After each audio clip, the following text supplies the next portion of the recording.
So I was thinking about how I'm going to explain all this, how to explain to people what stuff is, what's going on, when you know that they've been so programmed that it's very hard to break through and get them to understand, let alone hear, let it go through the screen door. You know, you got to keep your mind like a screen door where ideas blow in and out, you know, so you're not bombarded.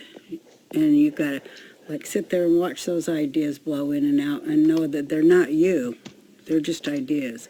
And we're being bombarded by ideas and, you know, thoughts. And there's a reason for it, because it's helping us to expand our brain and our vessel, and how it's, you know, the vessel inside of us, which I guess some people call the soul, or, you know, they call it a million things, but it's what builds us. And when it's tested, it adapts. And when it's broken, it grows together and goes a different way. It's a perpetual machine, a perpetual moving machine till we die. This whole suit we're wearing, this flesh suit. But I wanted people to know that this wonderful Rabbi Kessin, and you can find him on, you just type in Mendel Kessin. He's a wonderful, I like his vision. It's like mine, his vision of the future. And he says that it's wonderful times are coming because we Jewish people, we who, you know, practice makes perfect. Now, we who practice this, I don't want to call it a religion. It's a exercise in looking at things in a way that encompasses both the micro and the macro at once. That's why I always talk about it's kind of like a time machine in a way.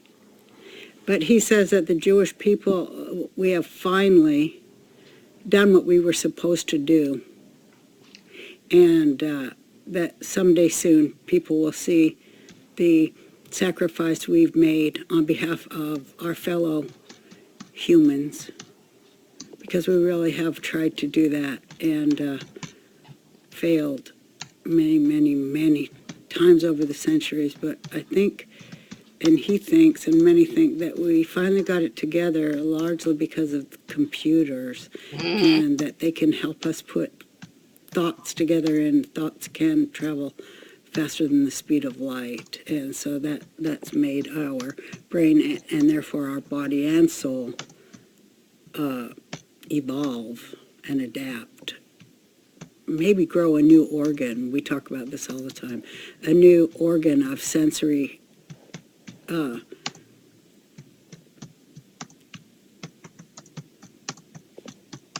new sensory organ that helps with the ability to decipher what is real and what is illusion.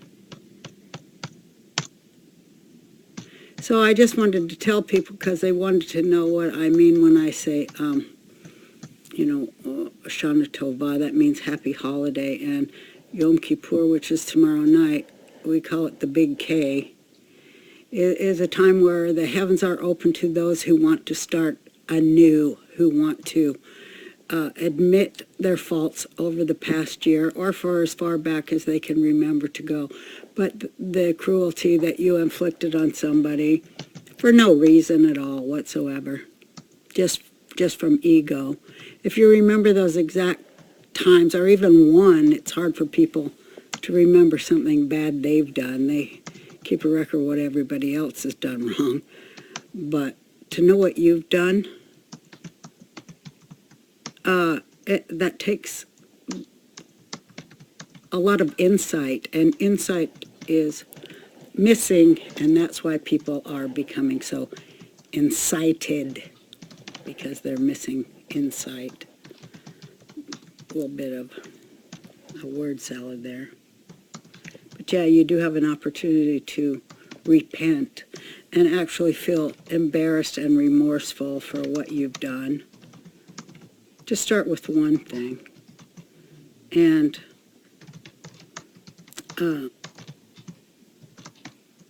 confess it. Open your heart, because remorse is what cracks open the heart. And when the heart is cracked open, listen to the shofar, because the shofar will rearrange all of your atoms. And you'll be able to start completely fresh for another year where you don't repeat your mistakes. So I hope that's explained well for people who want to know. But, you know, we do it not just for ourselves, and not just for our people. But Yom Kippur is the day where Queen Esther repented on behalf of the whole nation of Shushan, Persia. And she lifted, by doing that selflessly on that day, and then doing what we do on that day, speaking the name, the tetragrammaton, and we speak it. It's the only day we're allowed to speak that, and we do it for connection and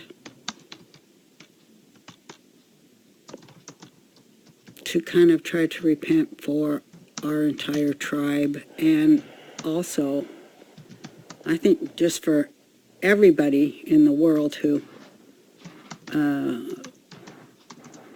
has felt remorse, wants to get in touch with that. It's an amazing, powerful feeling and emotion, and it really makes you excrete good stuff, good chemicals that help overcoming the bile of the liver on behalf of the heart. That's what Kabbalah is about. Kabbalah is about the human body and its relationship to the cosmos, and how it's such an intelligent creation, machine, computer, and spark with a spark of divinity. So try to put it briefly and you know, in common speak. So I hope that those of you who are doing it, I'll be thinking of you when we fast, and I'm flying tomorrow. I will land just before sundown. So, yeah, I'm thinking of everybody and asking you to think of me, and try to send me some love and go. It's really cool that you're repenting on behalf of your entire tribe. Yeah, and there's a lot of other people doing it with me. So there's a lot of us. So I think we're going to see a lot more beauty, joy, happiness, unity, and love in the world as a result of what happens when the Jewish people do what they're supposed to do.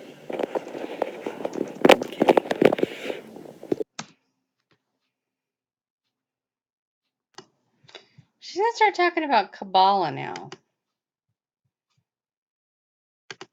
Kabbalah is about the human body and its relationship to the cosmos, and how it's such an intelligent creation, machine, computer, and spark with a spark of divinity. Divinity. So, try to put it briefly and you know, in common speak. So I hope that those of you who are doing it, I'll be thinking of you when we fast, and I'm flying tomorrow. I will land just before sundown. So, yeah, I'm thinking of everybody and asking you to think of me, and Try to send me some love and go, it's really cool that you're repenting on behalf of your entire tribe. Yeah, and there's a lot of other people doing it with me. So there's a lot of us. So I think we're going to see a lot more beauty, joy, happiness, unity, and love in the world as a result of what happens when the Jewish people do what they're supposed to do.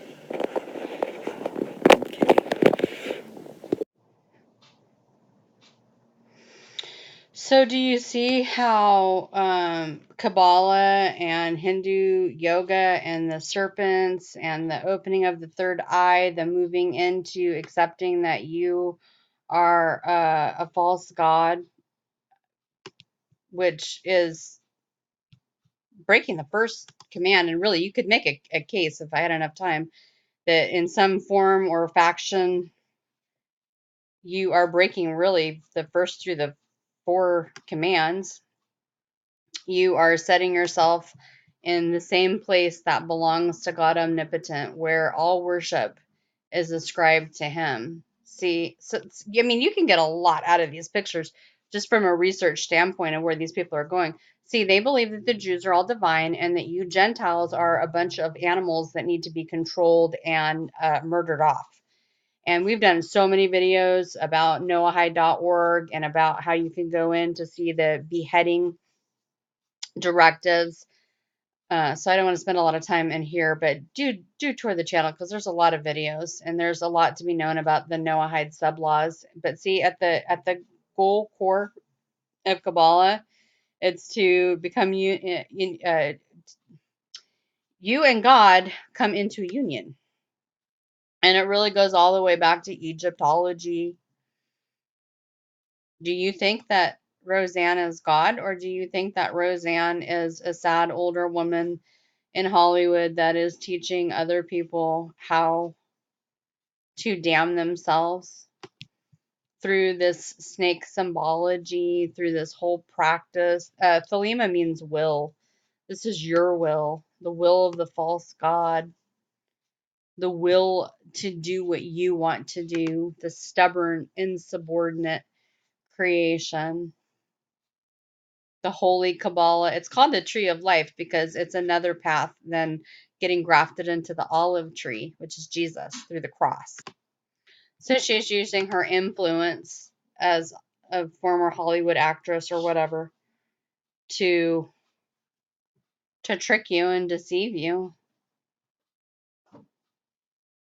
And a lot of people are going to go along with it. Look, there's a serpent of life throughout the whole Kabbalah tree. There's a price to be paid when you go to the wrong tree.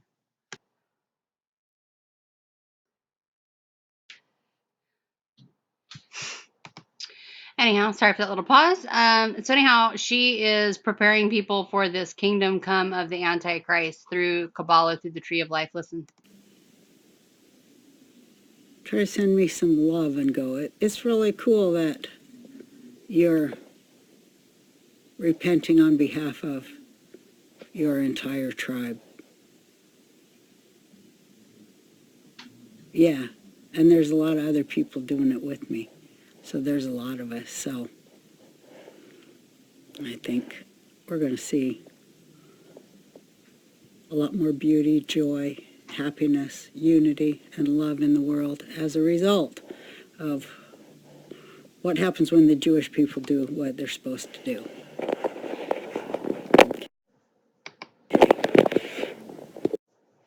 She's talking about Tikkun Olam, which is making the world a better place, earning your salvation in the kingdom to come, Olam, through good works. And it's a corporate salvation. It's not an individual salvation, which is what Christianity, born again Christian, what Jesus Christ, Apostle Paul, all of those Jews with authority, actual authority, told us that people need to do. The Jews in unbelief with Kabbalah, the tree of life, they teach that we need to corporately repent.